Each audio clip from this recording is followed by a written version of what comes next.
Trace Bundy, welcome to eTown. Yeah, thanks. Great to be here, man. Yeah, and you, like I said, you have a sound all your own. You, I think it's okay to just do a little background, if that's all right. Yeah. I heard the story that you bought your first guitar for $10. You and your brother were out there rummaging around in Buena Vista. Yep, there was a yard sale, and my brother's like, we should play guitar, because of course every kid wants to play guitar, like you said. Right. And we each had $5 in our pockets, and so Wow. we chipped in, and for $10 bought a little tiny acoustic guitar. And how did you allocate the time between the two of you? Who was going to get the guitar? Yeah, we fought over it for Yeah, sure. yeah. But pretty quickly, my brother went to electric guitar because his favorite band was Metallica, and so I see. I kind of followed him for a while, and then I went back to acoustic, and so yeah. And then how long did it take for you to figure out you were going to be a finger picker? I think it was once I realized I have a terrible singing voice, and so I was like, I love music, I want to be a musician, but if I can't sing, how can I make my guitar sing? And with a pick, you can do a lot with a pick, but I found I could do more with all 5 of my fingers. Yeah, and you also, I should share with our audience, you've got a bunch of capos, the device that lets you change the tuning on your instrument without retuning it. Yeah. But you've got a bunch of them. Yeah. Because they do different things. They're a cut. I kind of carve tunnels through them. I bend them. I cut the ends off of them, and they do different things.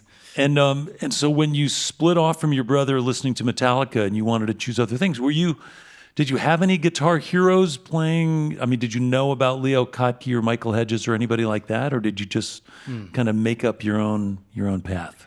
I unfortunately had never heard of Michael Hedges until later on. I didn't know that style of playing existed, but I remember I was sitting on my bed and I was playing a guitar riff with one hand, and I looked at this hand. I thought, I'm not using this hand. What can I do with it? And I reached over and I started playing some bass notes, and it felt kind of impossible at the time, but it grew into a song of mine. And then, of course, very soon after that, people were like, you know of Michael Hedges, right? I mean, he was like, the father of this kind of music. And so I never got to meet Michael, but huge respect, of course. No, he was on eTown a couple times. Oh, no way. So you've decided early on you were never going to sing, and you had to find another path. And then as you dive in and you start making an audience, you just think of new ways of using different guitar pedals and other things to create sustain and delay and ways of augmenting your sound, making it sound like a pipe organ or whatever. My approach is always like thinking outside the box in the guitar, how to stretch it in ways that isn't conventional, and doing that. Sometimes you come up with stuff that's like, no, that doesn't work, and then sometimes you're like, wait, this is cool. This might work, And are you surprised by how well everything's gone? Because like all the millions of views on YouTube and all this stuff is like, dude, I was just like playing my guitar in Buena Vista, and now crazy. Yes, every time I think about this, the last 25 years of doing this, and it's so insane. Cool. So thankful. Well, congratulations. And I know that Christmas music was a part of your ascent, part of your embracing a particular sound and style that brought an audience to you, and that's something you do every year, right? Christmas show?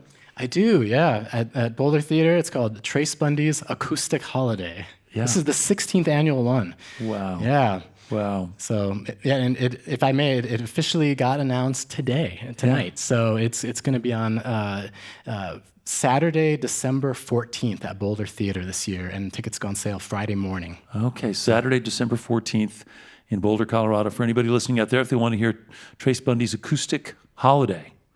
And did that change things for you when you just settled in on Christmas music and suddenly it's a whole another audience, another pathway to having people discover your music? Not too much. It started with me kind of like playing little Christmas songs around the house, and my parents were like, "You should record that, Trace. That sounds neat." So, cool. So I did some, but the acoustic holiday show, I play maybe 3 or 4 holiday songs, and the rest I work in a lot of originals and stuff. Are there any other sort of genres that you're drawn to? Are you going to do sort of meditative, Trace Bundy's Shakti journey or something like that? I don't know. That pipe organ sound. That pipe organ makes sound, some good ambient music. Yeah. So maybe so. Yeah. And a little bit of that kind of techno sound in that first song. I don't know. Well, it's cool. It's cool that you've made it work. And as you mentioned, your wife and kids are here, and they don't get to come to a lot of your shows. I suspect they're not going to Budapest tomorrow. They're not going to Budapest tomorrow, unfortunately. Yeah. How's that working out? The balance between touring and being a family guy? So when our son was first born, we took him everywhere with us, me and my wife, and he'd been to, I think, 10 countries by the time he was 1, and it was really easy. And then, the kids get harder, like as they start crawling around and everything, and so now I just make my tours as short as possible, like 3 or 4 shows, play, fly home, and then back for a few weeks, so. Yeah, that's cool. Well, listen, congratulations. It is very rare for a young person who picks up a guitar, especially at a yard sale, and is able to make a go of it into their adult life and support their families doing that with music. And so it's a rare thing you've done. You've chosen a particular path with a guitar that's taken you some incredible places. So congratulations. Thanks. Yeah, thank you so much. All right, well, welcome back. Let's get back to music. Okay. Trace Bundy.